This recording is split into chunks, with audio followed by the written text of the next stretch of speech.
on this fine day, then you're aware that low-income housing properties with certain funding sources are required to complete an annual owner certification of compliance. And that's why we're here. You complete that annual owner certification so that we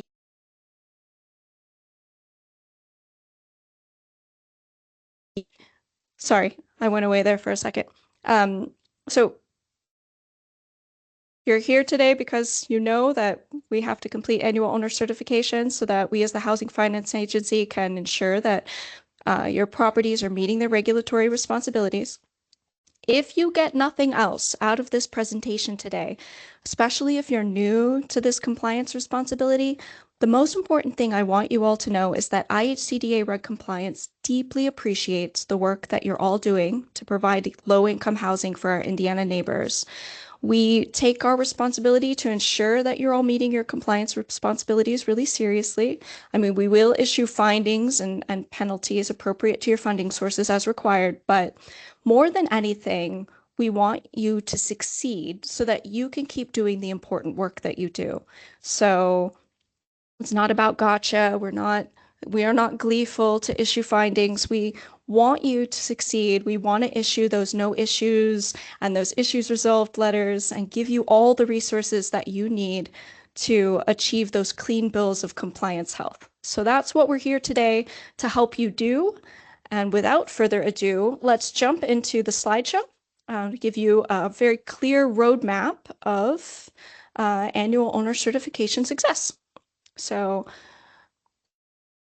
some of you may recognize much of this presentation from last year's training. We're going to follow basically the same order of discussion. Here's handy dandy overview that you can use later. If you need to refer back to these slides, that may help you if you need to find a particular broad topic. It's divided by slide number. So in case you need to return to this later. All right. So annual owner certification of compliance is due on or before January 31st of each year and certifies the information for the preceding 12-month period. This report covers the period from January 1st to December 31st of each year and is due before close of business January 31st. So that is coming right up upon us, and complete submission includes the annual owner certification questionnaire proper, as well as finalization of tenant events in the online reporting system and payment of your annual monitoring fees, if applicable. So all three of those things, those three pieces have to be accomplished in order for your AOC to be on time and ready to go. And all of those activities have to be accomplished on our online reporting system. And so that's where we're going to start. Everything that you need to do happens here. Here's the web page. There's your address. And when you get there, here's the landing page. And what you need to click is right here, Authority Online. This blue icon right here is what you need to click on in order to make all the magic happen. All right. Now, this is an important piece. The next thing you need to do is log in. Hopefully, you have your login, you're ready to roll, but it's not a perfect world. So let's sort of talk a little bit about what happens if you're not ready to roll in that regard. I hear a little echo. Please make sure you're muting your lines for me. All right. So if you don't have a username and password, you'll have to have your owner of the property grant you access and provide you with a username so you can register. Once they do that, you'll register thusly, and you have to also email Megan Simpson, our systems administrator, to let her know that you're registering as a new user. Please do not wait till the end of the month to check your access. I recommend you check your access today. As soon as this presentation concludes, even if you're certain that it's fine, just in case. Because if your owner needs assistance granting anyone permissions for access, there's only one person at IHCDA really who can help. It's our data and systems specialist, Megan Simpson. She is a goddess among mortal women. She's splendid, but she is only one person. So if you need to email her for assistance, do it sooner rather than later. She gets flooded this time of year with requests for help. And sending her a request for assistance logging in just before the 31st that she's not able to help you with until after the deadline does not absolve you of that deadline or any of the fees and penalties associated with that. So I have to say that. So check today just in case.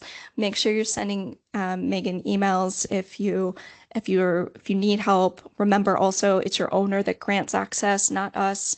So if your owner needs help with granting access, they can contact, but there's nothing we can do unless you're authorized by the owner. So the owner does have to be involved. Your owner agent contact will have to be involved. So that's just my soapbox there. It's especially important for you to manage access if you're experiencing an ownership or management change. Just know there's extra steps involved. There's compliance forms 29 and 30, which may need to be filled out. There's other things that need to be done. If it's one thing if it's a new person within an existing entity versus a new entity entirely. So this is all important, and I can't say enough about how vital it is that you check your access as soon as possible so we can get you taken care of and not on January 30th. So that all being said, let's assume that all of that went beautifully for you. We'll get into things. Now, you're probably, most of you are here for the AOC questionnaire and issues section. But of course, the other component in completing your annual owner certification is having your tenant events finished. So hopefully throughout the year, you're doing your tenant events, you've got your units set up, you're doing your tenant events diligently, you're getting them in there every 30 days. And by the time you're sitting down this time of year to do your AOC, you don't need to look at those. You're going to skip straight to slide 64, and we've got an AOC walkthrough. I'm going to try to get to that as quickly as we can today, but I want to touch lightly on the tenant event entering part of this AOC, because a lot of the issues that you're going to find when you go through your AOC and run the check and check for issues, a lot of those issues happen when you're entering the tenant events. So we're gonna go through the process of entering units and tenant events only because I want to highlight things that can trip you up when we get to the AOC section. So, and we can always circle back if there are more questions about this portion, but I'm going to try to go through it as quickly as I can, just so that we make sure that we have time to focus on the annual owner certification questionnaire and all of that. All right, so in a perfect world, this is all already done, but let's just go back to the before times. When you first got set up, when you first had your property, you first had access, all of you had to go in, select your property that you needed to work on, and very first and foremost, what you saw when you got in there were buildings, but no units. You can't enter tenant events unless you have a unit to put the tenant event in. So very first things first, when you first set up, you have to go in, click on your building, and add your units. So here's what the screen actually looks like. This is what pops up when you add a new unit right here. This is what, there's a bigger view of it. This is what it looks like when you're adding your new units. So when you first started out, your unit name your bedrooms. That's never square footage. That's never going to change. Your these other items, these could change. So there's a status date when it became a program unit. It could later become something else. You can change these on the actual tenant events. So this part, if you've got floating units or what have you, and you need to change these identifications, there'll be an ability later to change those things. Very important to choose funding. I don't believe you definitely don't need to enter the end date but it may ask you for the start date, but it will not ask you for the end date. You may be able to not put either of them in, but you definitely have to put the status date up here. So the point is, put all of your unit information in, and then whee, magically you now have a unit that you can add tenant events into. But first, before we add tenant events, one of the elements that goes into a tenant event is adding your utility allowances. You have to have utility allowances to be able to populate into those tenant events, and that's added separately. So we're just gonna peek at that real quick because this is also a common AOC issue.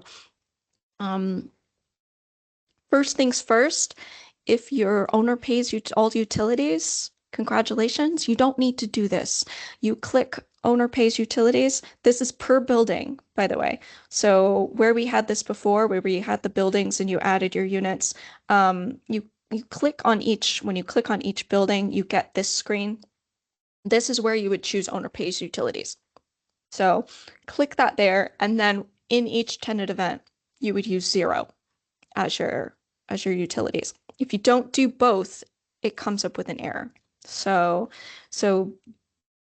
be mindful of that, and also understand that if you've got an issue regarding, hey, I put 0 because it's owner pays utilities, the error probably came up because of this. Yes? I hate to correct you on, but according to Megan, you still have to put the owner paid information in the UA. You still have to enter the amount. The owner pays all utilities. Yeah. You still have to, when you do the UA, when the providers put the UA amounts in, even if it's an owner pay, they still have to go into that other screen where it denotes if it's electric or gas or whatnot. And make an entry for 0? And make an entry that they still have to say whatever it should be as a best estimate. But because then on that other screen, it'll show you that you select owner paid anyway. But they can put that there, and then they go into separating whatever type of utility they have, electric, gas, whatnot, and have to put that amount in, or it won't allow them to select. Even if it's owner paid, they won't allow them to select it on the tenant event for that unit. Interesting. Well, that's probably been a source of errors. The goal is on the tenant events that if it's owner paid utilities, it should come up with a UA of 0. But in order to make it do that, what you're saying is then what you'll have to do is, just like the other utility types, is you'll have to create an actual entry for the owner paid utilities in order to make it have an option for you to enter a 0. Okay. Correct. That makes total sense. So, okay, sorry. So no, that makes total sense. But moving into this then, so then this is true of all of the utility types, including owner paid utilities. There has to be something there for you to select in order for you to select a utility allowance. So these are created just like the units are created by you, so you can add tenant events to them. In order for you to be able to add utility allowances, you have to make them. And this is how you do it. So again, this is right up here in these cute blue boxes. You click on utility allowances, and this is the screen that it pulls up. So psych on, you don't have to do this for your owner paid. Apparently you create it in here as well. But for all the other utility allowance types, this is also what you'll create. Now, one thing I just want to touch on here is not to be too prescriptive, but I do recommend that when you're naming, you can name them anything you want, but a naming convention that might be useful to you is to put the effective date and then the type first when you're actually logistically pulling down the drop down menu on choosing your UA type. You'll only see the very beginning of what it says. So you don't want the pertinent data to be at the end of the entry. You want it to be at the beginning. So put your date and your utility allowance type first, so it's easy for you to choose it in the drop down. All right, so that's how you put this in. If you have more detailed questions on the different utility allowance types, we can go into that, or I can give you references from the manual later. Here's just a little bit more detail. One of the most important things and problems that people run into on these is selecting this beautiful box right here with your bin or your award number. Make sure you click that because your UA will not save where you want it to save. So that's a pitfall that people hit sometimes. Once you're done and you press save, they're going to pop over here. Instead of creating new, there is a copy option. I mean, it's choice. Some people copy and then adjust versus adding new. I've heard some people say that when they copy, that the data doesn't come over in exactly the way they want. You might want to just add new. That's up to you. You can play with it. But the end game is you're going to have your UA types dated here so that when we get to the stage of, entering your tenant events where you have to add those, you have what you need. All right, so all of that is what we need in order to get started on tenant events. Again, hopefully these are done, but we'll just dash through this real quick. 3 tenant event types: move-ins, recertifies, and transfers ins and outs.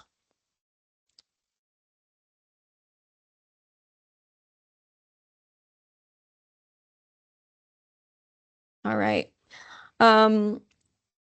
All of the tenant event entries start out the same. You're going to be going back to where you added your lovely units. Under the building, there's a plus sign. Here's a little box. Add new event. It pops up. This is what you look at. Oh, got ahead of myself. All right. This is what it looks like for you to add all of your pertinent information. I'll show you this broken out. Hopefully it's pretty ergonomic. All right. Some informational autofill. One really important thing that a pitfall that happens on AOCs, that's a silly thing that takes up time. Make sure a move-in event and the event date has to be the same date. If it doesn't, it will create a terrible error that will waste your time. So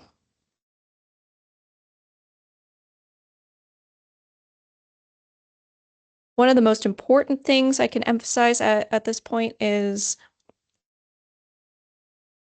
household income at move-in.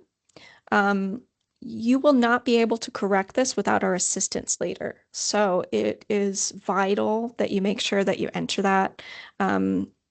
It's just a quirk. It can't be fixed later. So make sure that you're adding your household income on your move-ins. All right, before you save it. And one of the other most important things at this stage I want to emphasize is this little button at the bottom where it says program funding. Make sure that you're clicking this.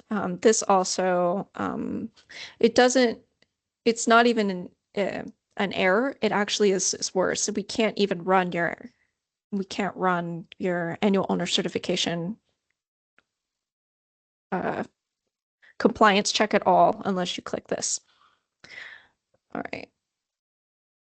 See, I think I have a screen where it shows you what it looks like. There it is.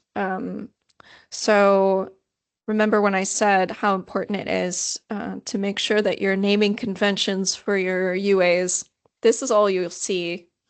That's all you get when you're trying to choose what your UA is. So that's why you want the date first so that it's easy to pick from. Because if they all said HUD, blah, blah, blah, blah, blah, blah, blah, blah, blah, blah, blah, date, you'll have some troubles. So we go through basically everything that you would put on a tick. Anything that you would put on a paper tick for the most part is going in here.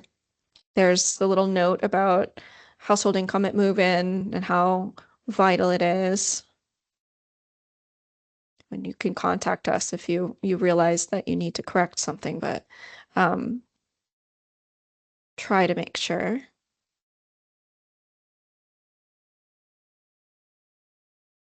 Checking your rent and income levels.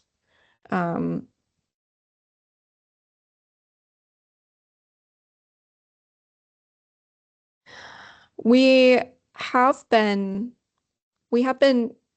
checking these tenant events against actual paper ticks more now as we're doing desktop audits. Just you know, try to make sure these things line up. We will notice. Just a little bit about tenant rent portion. I think most of you know this. And federal rental assistance versus not federal rental assistance. Obviously, this is really just Section 8 type of assistance that goes here, but everything else, Division of Mental Health, certain homeless prevention programs, they're going to have other types of rental assistance go down here. So do make sure and again, this will not affect you as much on your AOC as it will affect you at audit time.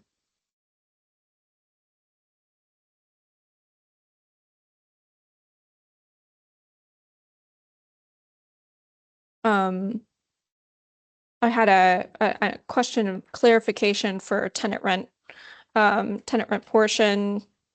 Tenant rent portion is the portion of the rent that the tenant actually pays. Don't include the UA or any rental assistance in this section. Obviously, this is different. Your gross rent is going to be including your UA and any non-optional fees.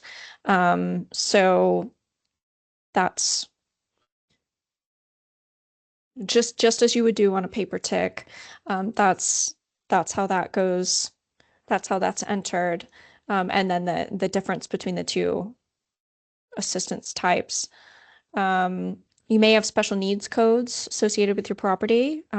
If you do, this is where you would enter them.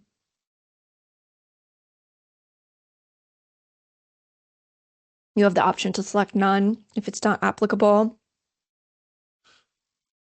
I was just, again, a lot of these things are relevant to your desktop audits in addition to your AOCs. So make sure that you're entering good, clean data. And back to rental assistance. We've got also entering your sources and your types, property based versus tenant based. People will leave out this data sometimes, and it creates trouble. So try to make sure, again, nice clean data. Question in the chat. Oh yes, what do we got? Question in the chat. Okay, so Tia asked if self-certification events for 100% tax credit properties expected to be represented if there's no change to the household composition or student eligibility. Yes, you have to do tenant events. You have to do a recertification tenant event, even if you have a 100% tax credit. Yes. So absolutely, absolutely, positively, you have to do a recertification tenant event every year, including for 100% tax. It's a good question because, I mean, obviously you don't have to check their income again. You would be using the income from move-in the tenant event, but a recertification event would need to be completed. These are move-in. This is the section on move-in events. So I'll show you that screen. I'll point it out to you when we get to the recertification event. But yes, for 100% tax credit, you do, of course, have to definitely put in your recertification events. This is just back to what we talked about before, making sure that you're clicking the funding program. Your student statuses. Let's not forget household count. Household counts in Indiana, we do count unborn children into your household number. The student explanations are for all student households to show their exemptions.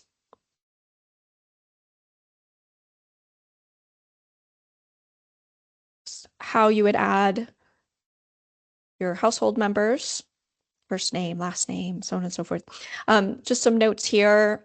We don't use, it's been a long time since we've used social security numbers, but just one more time for the back rows, don't use the social security number. You'll check that it was none. So not D for not disclosed. It's also with race and ethnicity, we don't require those fields. If they disclose, you can put it there. You should put it there if they did disclose, but that's not necessary. It will make you put in special needs codes. It will make you put in relationship to head of household. It will make you put in gender.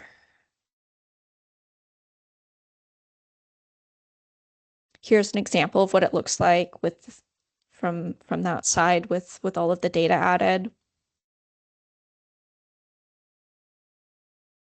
You do the income separately for different household members. It should do the math here for you. Well, this goes back to your option to choose an unborn child.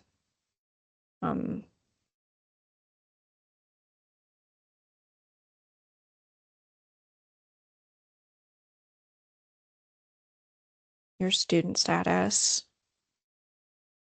your special needs codes, just a little more detail on images about that section. And once all of that is done, beautiful people, we're ready to move forward. Now, if you don't want to use the IHCDA option to generate a tick from all of this data that you're entering, you can stop there.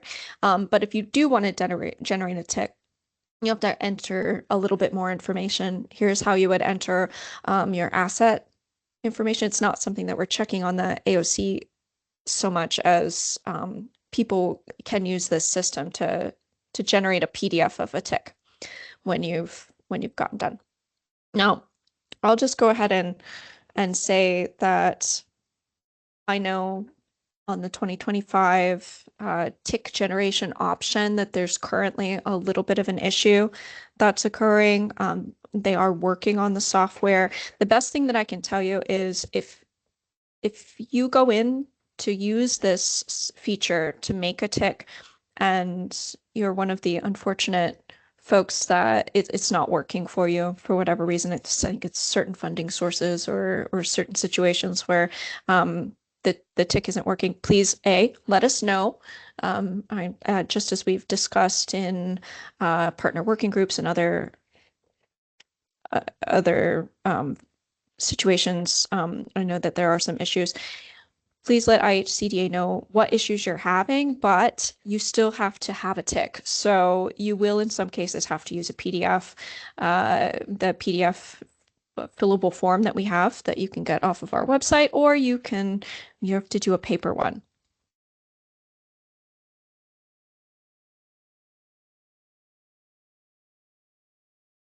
There's another question in the chat. I'm just going to take a peek.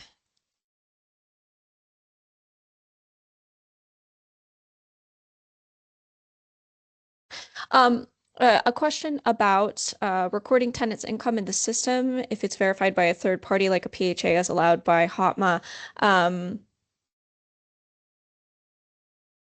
And our director, Carol Farzetta, went ahead and jumped into the chat, and you'd note safe harbor and enter the amount verified by the federally funded source.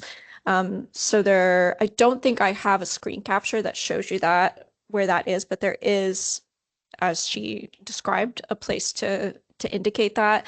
So I know what you're saying, because in that case, you would just have the whole household's income, not the individual.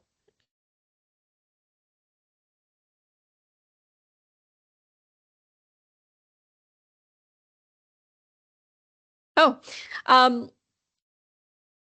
another question in the chat was when we use the UA distributed by IHCDA, should we label it as IHCDA or label it as PHA? It would be much less confusing if you labeled it as PHA. Thank you. Yes. Oh, so good questions, very good questions.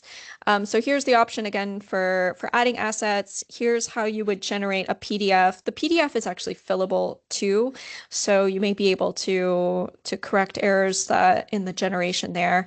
But again, do reach out to any of the compliance auditors if you've got screen caps, if you're having trouble with this feature. We do want to know if things are going on that we can move in the direction of helping with. But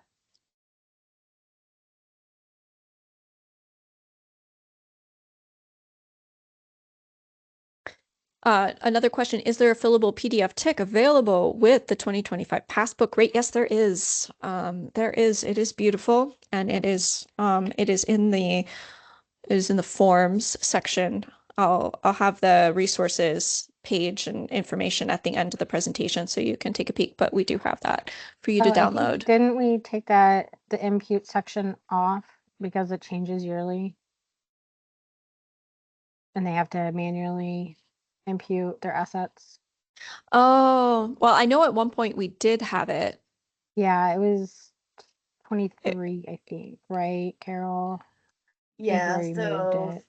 Yep, we did remove the passbook savings rate and just noted, we sent out a red notice to Rebecca. I'm not sure if you get those, but we did remove the actual passbook savings rate because it did adjust. We did do a red notice, but you will have to calculate on your own and put that information in on the tick. So If it's income that exceeds the 50,000. We're 51.6 now. Yep, 51.6. Yep. As of January. Awesome. Rebecca says she remembers. I know it's a lot of changes. alas, alack, but yeah.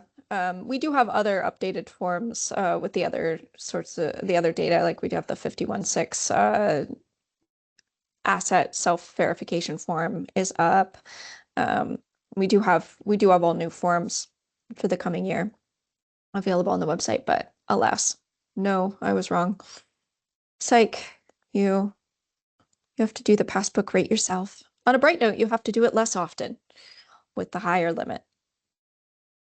Okay, here's a little bit more about how you get your tick out of there. So yes, certain cases where you have to do a paper tick, but hopefully someday this feature works for everybody in all situations. That is our goal. But, so we've done move-in events. Recertification events are virtually identical. And the only difference is make sure that your recertification should be at the anniversary of your move-in, of course. as far as your dates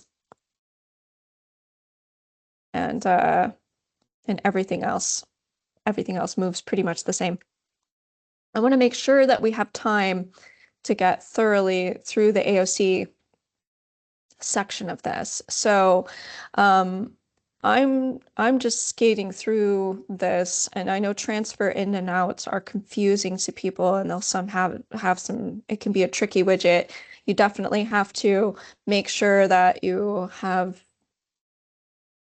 your previous tenant moved out of the unit that you want to move into. You'll have to do the move out first and then the move in, and the other person will have to already be moved out. Sometimes you can't do them all. You can't do them all on the same day sometimes, or it won't let you save it. So if you have specific issues with the move in, move outs, just know it is a little bit tricky. If you're having trouble and simply moving the day isn't doing it for you, you can reach out to one of the auditors or Megan, and we can see if we can get you fixed up.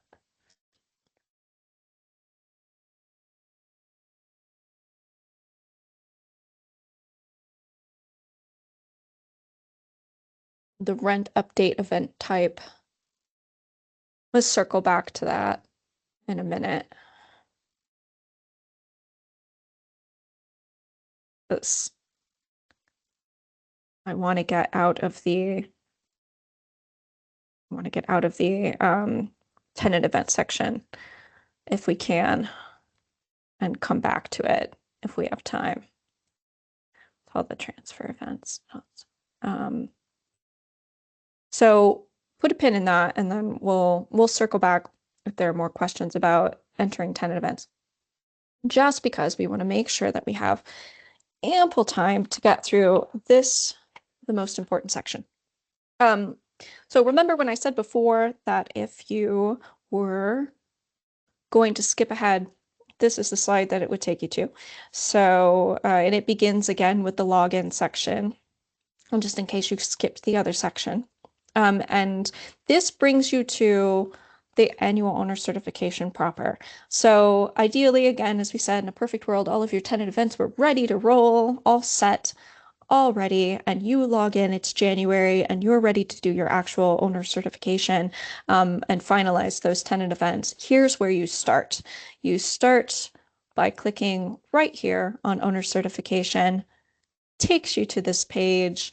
You choose the annual cert from right here. Be careful because 2025s will be visible. Do not do 2025, do 2024. We are certifying the year 2024 for this annual owner certification. So make sure that you're choosing 2024. Make sure that you're adding your 2024 events into 2024 and not into 2025 if you're doing some of them late, because that's also terrible. There's no way to transfer the events from one year to another. You would have to literally delete them all and start over. So don't do it. I beg you. I beg you for your sanity. And here we begin. So assume you got here, everything's ready to roll, you're ready to start. Here we go.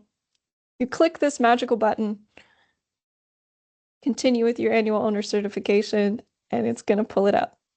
The annual certification is effectively a questionnaire.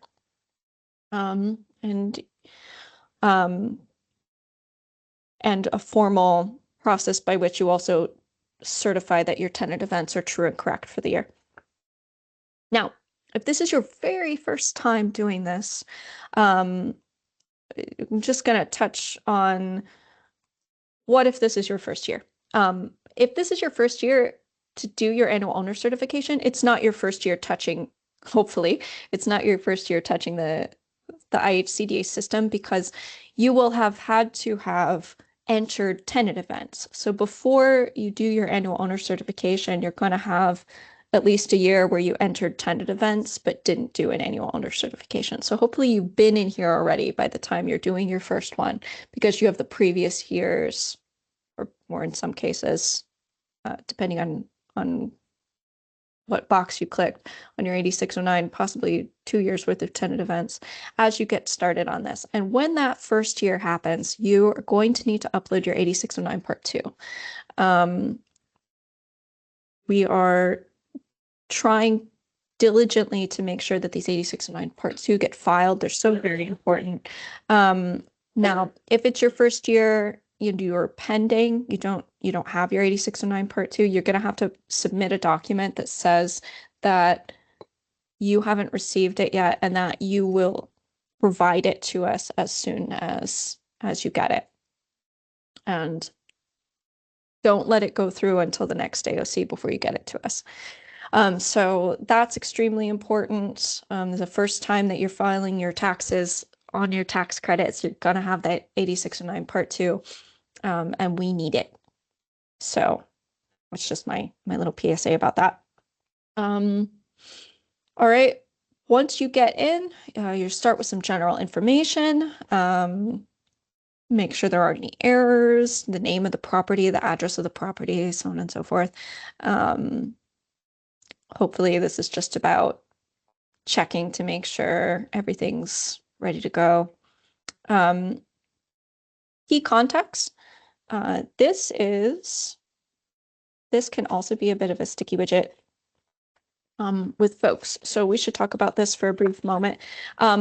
Ideally, when you're doing your AOC, you're checking to make sure that your primary contact, your primary management contact, and your primary owner contact are correct. This is not the best forum in which to alert us of a change. You should, if you notice that it's wrong, you should definitely enter the correct information. And I think we've explained this to folks before, but I think it bears repeating. When you add a new owner, a new contact, change an email address, change a phone number on here, you're not actually fixing it. You're fixing it on this report, and it requires your auditor to notice that a change was made and go in manually and update it. She may need to have known what your previous phone number was to notice that it changed. So it's not particularly easy to tell that a change was made in this situation. The ideal way to update contacts is to send an email directly to one of the auditors or to our systems administrator and say, hi, this is the BIN number, this is the property name, and this is the new management contact or what have you. And also to understand that changing contacts within an existing entity is different than changing the entity itself. So if we have a change of ownership versus a change of owner agent contact, then there's more paperwork to be done. So again, this isn't the best forum to alert us of changes. This is a stopgap. This is their making sure that you have successfully updated those contacts so that we have the right contacts, because these are the only two people who will receive communications, official communications from IHCDA. Nobody else will get your issues letter. Nobody else will get your issues resolved letters. Nobody else will get your 8823s. So these are the only people that we officially contact. So it's so vital that these contacts are updated and what you want them to be. So I'm going to say, if you make a change, you may also recommend that you also send an email to your auditor or to the systems administrator and make us alert us to this change if you want to make sure that it gets taken care of. All right. So that all being said, you're going to select your certification type in the next screen. Again, this is super important because what you choose here will inform, it tells the system which questions to populate for you. It also tells our system how to scan your compliance check. So if you choose the wrong thing here, you're not going to have the right questions to answer, and you're not going to be graded on the right metrics, and it's going to cause problems. So make sure you choose correctly.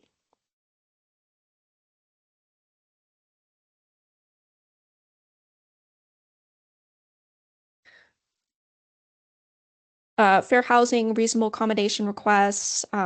You hopefully haven't had any fair housing findings against you, but we need to know about them if you did. And we also need some information about reasonable accommodation requests that you may have received. So make sure that you're marking those things for us. If you can leave it blank and move on if you didn't have any. Some other basic questions.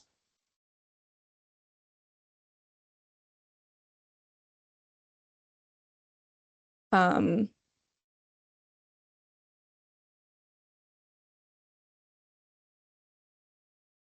you know you don't have to provide us with the affirmative fair housing marketing plan. This is just questions related to the vacant units are very important because this is a really common AOC issue that occurs. If you have more than 10% vacant units, you're going to be asked to provide marketing efforts and explanations. So if you want to get ahead of that, if you know that you've had an event that has caused, or a reason that has caused you to have an inordinate amount of vacant units, you can get on top of it. You can include your marketing efforts. You can include an explanation to IHCDA. You can upload those with your other documents. We encourage and welcome because that's just one step that gets to be removed. If you do that, give us a list of the vacant units with your explanations that they're suitable for occupancy, or if they're not suitable for occupancy, they're all vacant, for example, because there was a flood. We need that kind of information. So you can provide us with that. Otherwise, you're just going to get an issues letter, and you're going to have to provide it in response to the issues letter to resolve it. So you can get on top of that if you want to. The Exhibit Cs for home funded projects.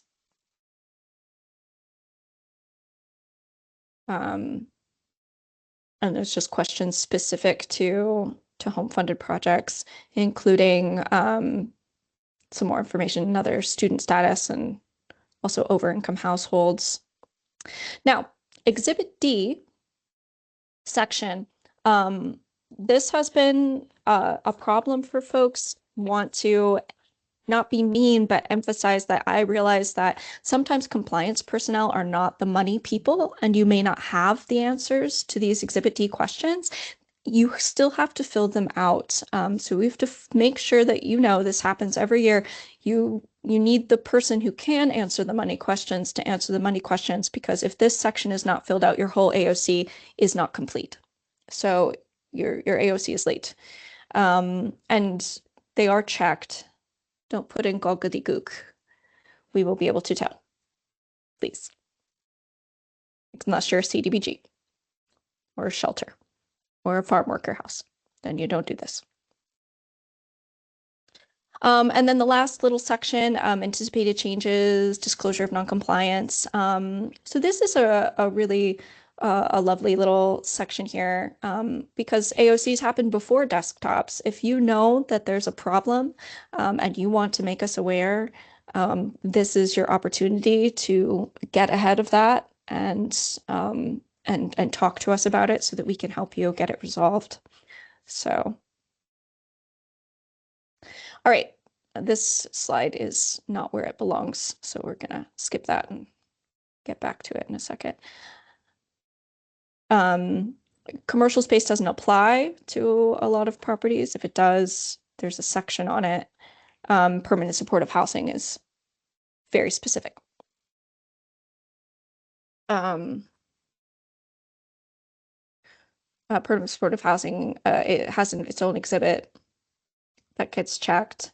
Again, that's real specific to that. Now,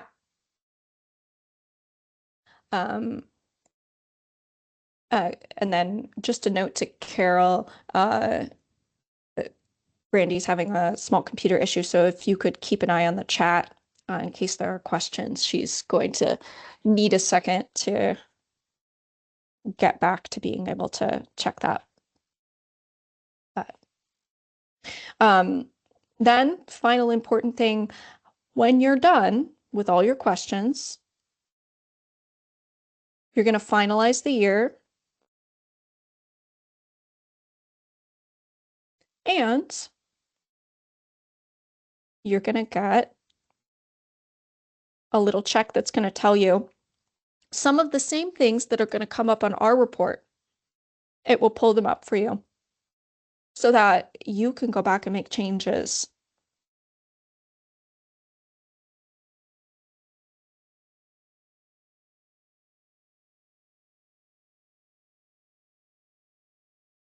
The errors are color coded. The orange errors are maybe less problematic. We do have a notes section. So this happens a lot, that the total income of the household is 0 and it's actually 0.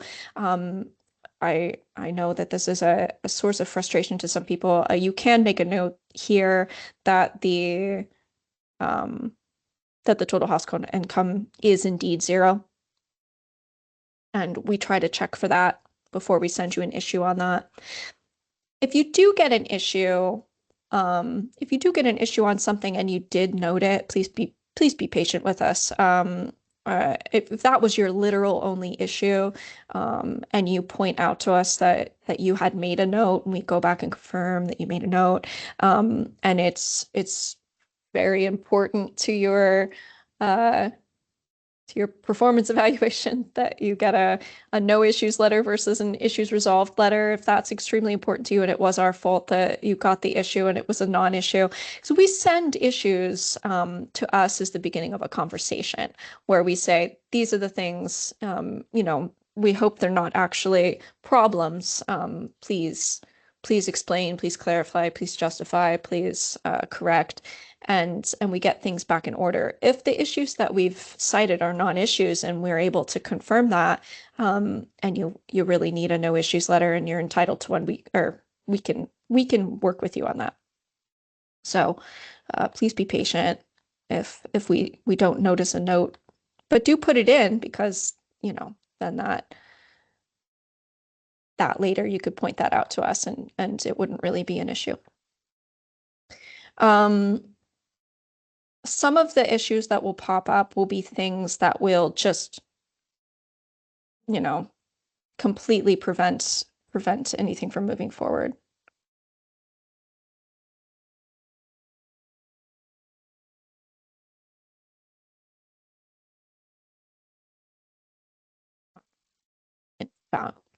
Completely invalid data being entered that probably needs your actual correction.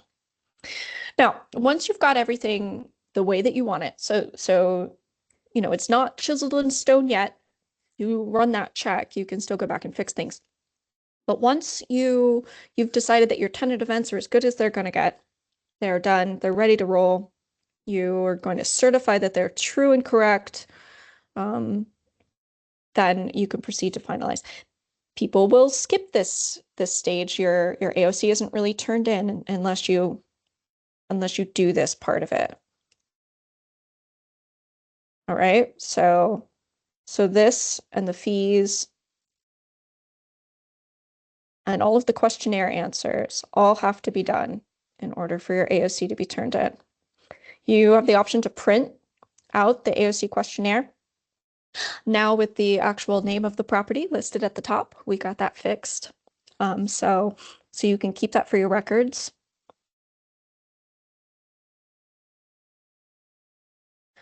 The next thing that happens is hopefully you get all of that in, and we'll talk about fees in a second too. This and your fees all in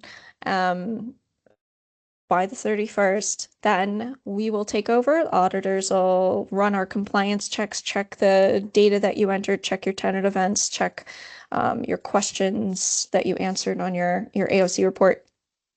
Send you a notice of successful completion. Send you an issues letter if need be. I kind of gave you your spiel about we recognize that not all issues that we may issue in your issues letter are really issues. So sometimes it's just an opening of dialogue. But we try to be pretty detailed in our letters about what we need from you, in order to get things corrected and get you right on the right path. Okay, then that's it. A quick note I'll say, if we send you an issues letter with a due date, we need an issues response. Issues response usually takes the form of people will take the entire issues letter text from our issues letter and put it into their issues response, and then write underneath each issue their explanation or correction that they've made.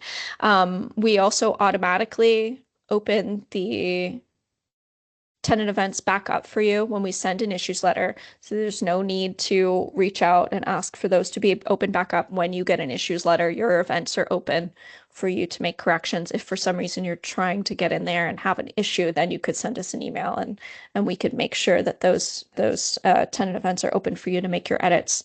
And then what edits you make will need to be noted on your issues response letter so that we can get you all cleared and get you your issues resolved, or your no issues letter, and you will get your clean bill of health for the year, gold stars all around. Again, so here's our reg compliance page. I really wanted to emphasize that you can be visiting. That is where you will find these slides. That is where you will find many other wonderful resources. The annual owner certification of compliance is also discussed in detail in both our federal manuals and our LIHTC manuals. And I'll go ahead and say that that's part 6.4 in the federal manual, part 7.5 in the LIHTC manual, especially if you're interested in more information about the Treasury regulations and HUD regulations that are involved in what informs what goes into an AOC and why. You can find a lot of that information there. That's extremely important. There's also on that page, you're going to see, in fact, you're going to see, besides all of the manuals, all of our forms that you can download, and many other wonderful. Oh, there it is. Good. That's what I wanted. All right. Here's a pretty picture of the website. And what I wanted to get to, this very last thing, if you're purely federally funded program property, you don't need to pay fees for your AOC. But if you're tax credit, you do. Any part tax credit. So the fees are the third part and we've had a little bit of fight with folks to understand that your AOC report may be on time, your AOC events may be entered, but if your fee is not paid by the 31st, you are also late. So late fee for tax credit properties are steep. It is the entire amount of your AOC fee over again. So double the fees. So don't forget, try to get that taken care of sooner rather than later. We do not accept paper checks under any circumstances these days. You literally have to pay on our website. How to make a payment on IHCDA online is right here. It'll give you more information. That's where you go to make your payment. And the section of our manual, 7.5 in the tax credit manual, has a handy dandy chart, which I don't have for you here, that will go through the monitoring fees that are due on or before January 31st. It's, it'll help you calculate annual fees per unit, $25, max annual fee per development, $6,500. But there's other rules if you're in extended use and so on and so forth. So that handy dandy chart is part 7.5 of the tax credit compliance manual, for you to check out. if you have questions, more questions about that. That more or less concludes the AOC training for this year. I hope that we have touched on everything you were hoping to hear us touch upon. Do you have questions that you can put in the chat? We'll see if we have time to get through a few.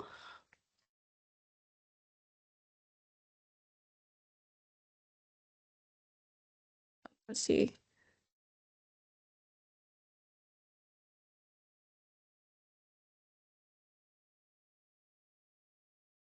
I keep doing down.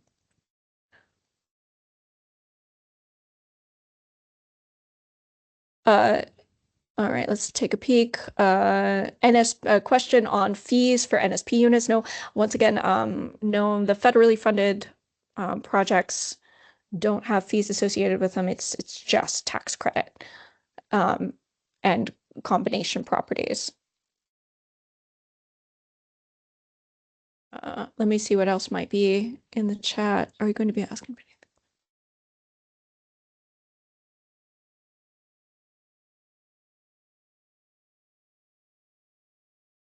I'm probably missing things, but let's go down. Carol answered about the blank forms. Just request that. Talking about, yes, okay. It looks like Carol has taken care of most things. Yeah, if we may request missing items on an audit that you'll have to provide to us, we can provide a OneDrive link for you to upload those, or you can then just send them back into you re-upload them into your AOC also. So you'll have both options. Let's see, could we have any other questions? Also, there you don't need to feel on the spot. You can sit with this and look through it.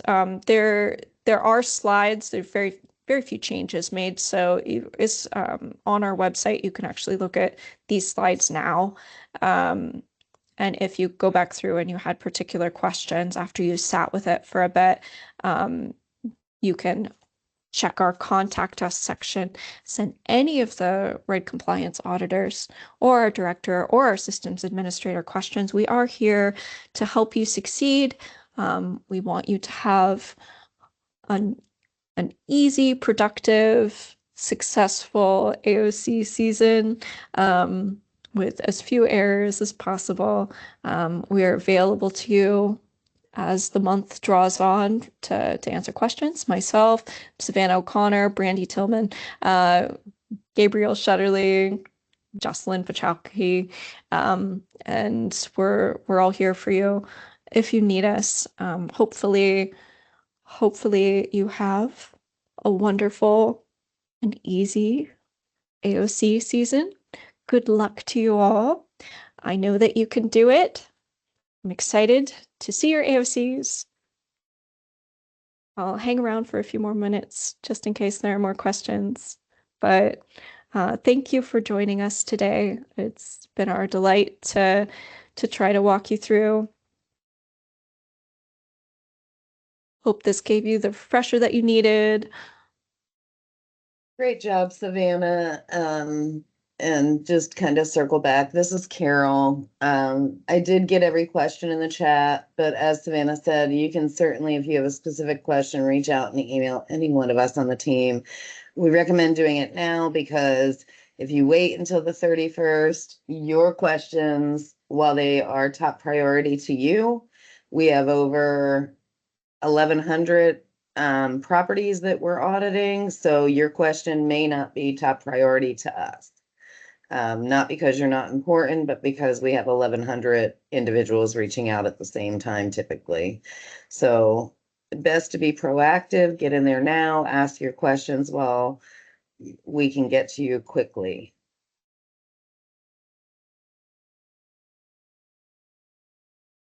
All right. Well, I hope you have a wonderful rest of your afternoon, and we'll see you again next.